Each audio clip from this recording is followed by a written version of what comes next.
So ayun po mga naaro sa inyo mga kaibigan, nandito po kami sa kabilang bahay, sa bahay po ni Ate Grace at ni Kuya Manny.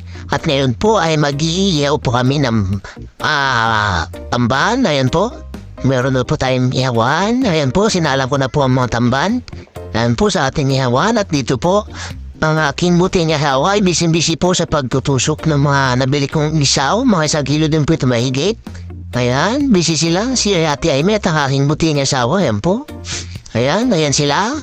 At ito po ang batang makulito, nakantambay. At ito po, ang sinalang ko ng hamban at nabaliktad ko na rin po ito.